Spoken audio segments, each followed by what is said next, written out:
కూడా 39 వచ్చింది, మీకేం గొప్ప ఏం కాదు అది. ఇప్పుడు 30 మీరు 26%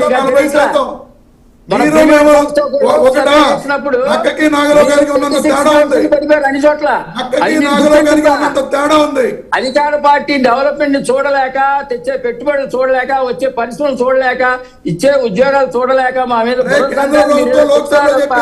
ఇక్కడ జనం కేంద్ర ప్రభుత్వం క్లియర్ గా చెప్పింది.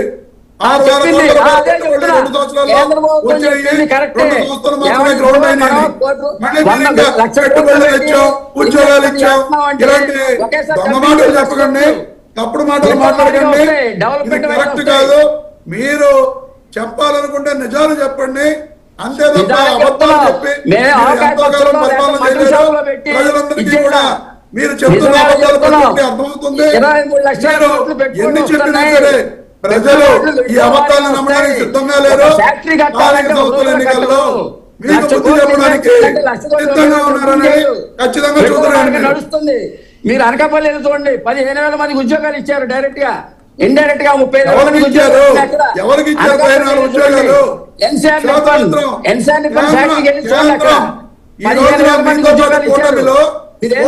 భాగస్వామిగా ఉన్న బీజేపీ ప్రభుత్వం కేంద్రంలో లోక్సభలో ప్రకటించింది.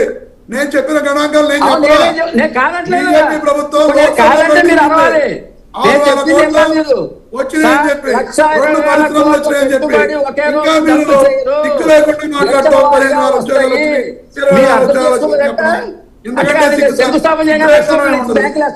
మీరు ఆ మాత్రం అర్థం అడా?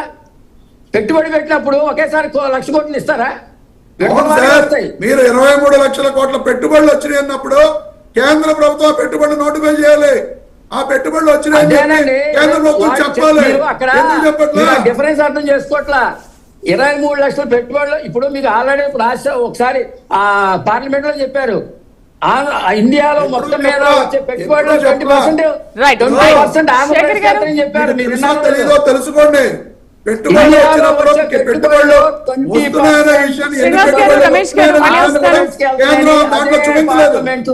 అదే మినిస్టర్ చెప్పారు, మీరు విన్నారో లేదు అది మీకు కనపడదు. పవన్ కళ్యాణ్ ఒకటండి, ఇక్కడ మనం 1,20,000 కోట్లు పెట్టి పెట్టుబడి పెడుతున్నామంటే 1,20,000 కోట్లు తీసుకొచ్చి బ్యాంకులు పడేరండి, విడతల వారిగా వస్తాయి. ఇప్పుడు కన్స్ట్రక్షన్ నడుస్తుంది. అది వైఎస్ఆర్ కాంగ్రెస్ పార్టీ అప్పుడు కూడా అదే కదా. ఇప్పుడు ఆ రోజున ఉద్యోగాలు లేవు, మొత్తం 23 లక్షల కోట్ల శంకుస్థాపనలు ఎలా చెప్పుకుంటున్నారు?